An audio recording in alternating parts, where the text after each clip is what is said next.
for the uninitiated, explain, if you would, the documents here. We see, okay, this woman, Ann Collis, did work on your campaign. Yes. She also received a benefit, a bonus. So help us understand. Sure. Ann Collis worked on my campaign for, I think, about a month. If I had been aware that anybody was being paid with taxpayer dollars or would later receive a bonus, I would have stopped that. The fact that she worked on my campaign a month and sometime later received a bonus, as I said, I found out about that criminal enterprise the same time the rest of the public did. After I was elected, oh, by the way, he says she sent out 41 press releases for me once I was in office. She's a member of the House Communications Committee. She sent 41 press releases out for me when I was a state representative in 2007. So he's trying to mix the facts for you there. So she worked for me for a month, and I had no idea that. No one had any idea, except for the people who were participating in that conspiracy, that people were using taxpayer money to pay campaign workers. Did I pay her? No. I'm not. I know what, I don't recall having an idea how she was being paid, but you know, when you're running a campaign, a lot of people come in to volunteer and to work, etc. But I certainly never imagined that she was being paid using taxpayer money. That's all I can tell you about that. Was she, Bryan? What's that? Do you have evidence that she was, other than the bonus? I don't, other than what he just referenced, the fact that she got a bonus. So. Right, but I mean, as far as you know, the HTC could have been paid. Absolutely, as far as I know, they could have been. Yeah. And the question on with Mr. DeWeese, there was a period during the summer of, pardon me if I screw this up, 2008 or 2009, I forget which year. Before he was indicted and arrested. Right. When a number of House members, including some of your friends, Mr. Franklin, Mr. Shapiro, did come out and say he should leave. Isn't Mr. Meehan correct in saying you were not among those publicly? I don't remember you. Well, I believe what I said was that he should go into exile like Cicero, which, if you're a student of history, exile is a little worse than resignation. But I did. It was in the Philadelphia Inquiry. You can Google it. I said he should go into exile. But when I wrote the letter calling for the resignation, not just of Todd Aegis, but of the entire leadership of the Democratic caucus, I was the only person to do that. I don't know that anyone's ever done that in the history of this caucus or any other caucus. I said in the letter that we had reached a tipping point. By that point, DeWeese had been indicted, and now evidence came out that the current members of the leadership were also under investigation for engaging in the same kind of activity within the Capitol on government time. And at that time, I wrote a letter to the public stance that they should all resign because I felt that we had lost credibility with the public. And if we continue to have the same people leading the caucus, and it's funny that Mr. Meehan would say it's easy to do when you're not running for re-election. If it's easy to do, a lot more people that are not running for re-election would have done it. I was the only one that did. Let me tell you, it's not easy to stand up to the majority leader of your party if you want to get anything from a resolution to a law pass. That's not easy to do. And I would ask Pat Meehan to tell us one time in his entire 25-year career in politics that he ever stood up to anyone in the Republican Party. He even hedged a little bit here today about whether he would stand up to people that were involved in Griselgate. I don't know. You know, he worked for Ernie Crean. He worked for Rick Santorum. He worked for Ronald Spector. Can he tell us an instance in his history when he stood up to them, or God forbid he stood up to the local Republican machine that ran his petition drive? It's never happened. So, you know, I got one time where I stood up here in Harrisburg to my leadership. He's got zero in his entire career. Bryan, yes. On the other question that he raised, have you been interviewed by the Attorney General's staff or investigators? No, I was never asked to interview. Never saw an interview. No one ever came to question me about anything. And 116 East Wing.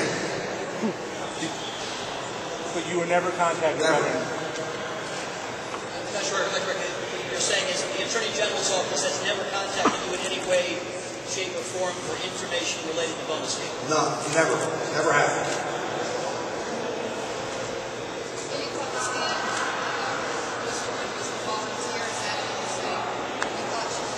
That's my recollection. She was sent to volunteer, and I believe she was there about a month.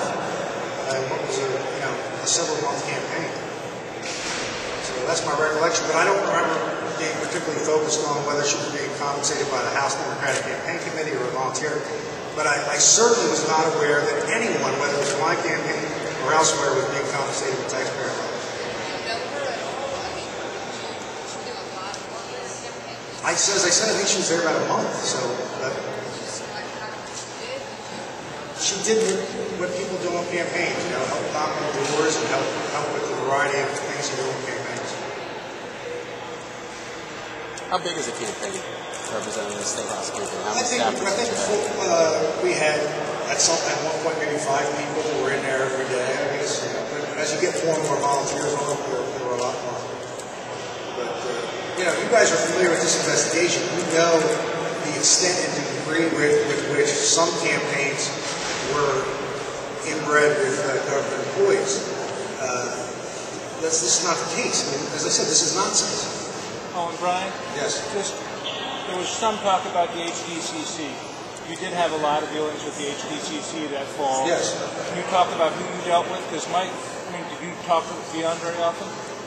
I don't think I ever talked to Meehan, to be honest with you. Who was your contact? I mainly dealt with Dan Whitaker and Jessica, the people running HDCC.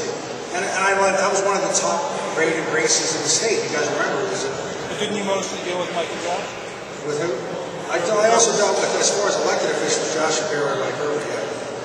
So you did not regularly go over. I have to say, I don't think I ever had any interaction with Mike Meehan, to be honest with you. There may have been a conference call or something that I was on with him, but as far as I recall, I don't think I ever talked to the guy. Yes. Brian, why do you think? He mentioned this earlier. At one point, Mr. Meehan referred to you as a rubber stamp for Meehan and for Vince Fumo. You didn't serve with Meehan. Right. Your tenure with Senator Fumo overlapped. What do you think he was driving at there? I think he's driving at what's obvious his consultants are telling him to do, which is to try to attach me to bad people in Harrisburg. I mean, you see, it's factually absurd that I was a rubber stamp. You don't know what rubber stamp means. I never served in the legislature with the guy. How could I be a rubber stamp for him? So it makes no sense. He just likes to say the name Lentz in the same sentence as people that have been in trouble. And that's not how it worked in America. Did you ever work with Senator Fumo on anything or have any contact with him on anything? I was in the House when he was in the Senate for his last term, but other than that. But issue-wise, legislation. No, I was there working on anything. By that point, I think that was ill-advised for a freshman Democrat.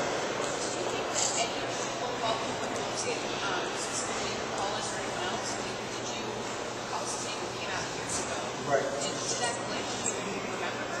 No, I knew that she had been, as I said, for I think about 30 days in my campaign. So.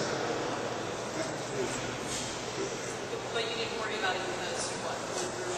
I mean, I assumed, as I said the first time I was asked, but I assumed, you know, if there was a problem, I would have heard about it. But I knew that I had no knowledge or participation in anything unlawful with regard to her or anybody else. And the suggestion otherwise is sickening and without evidence, baseless. There was a press conference that your campaign held in Philly outside the courthouse a while back, where 2 blocks from Bruce Gordon's. Where someone, when I called out him, asked if you had had any Meehan staffers on your 06 campaign, and I think you said, I don't think so. No, I said I think I would have heard about that from Tom Corbett if that were true. And I don't believe. I don't think Ann Collins is considered a Meehan staffer, so the answer would be no. I'm assuming this press conference is what that guy was referring to. Mr. Lentz, forgive me if you already have, and I don't know whether you've addressed this, but do you think it would be appropriate to have your campaign reimburse the state for the amount of money this woman got a bonus for working on your campaign? Well, let me tell you this. I wouldn't pay anybody $10,000 a month. And I believe that she worked on my campaign for a month. So I think there's an open question as to whether or not that bonus she received was connected to anything she did for me. And I believe, I think it's an open question, so the answer is no. Anyone else? Well, thank you very much for coming to this press conference.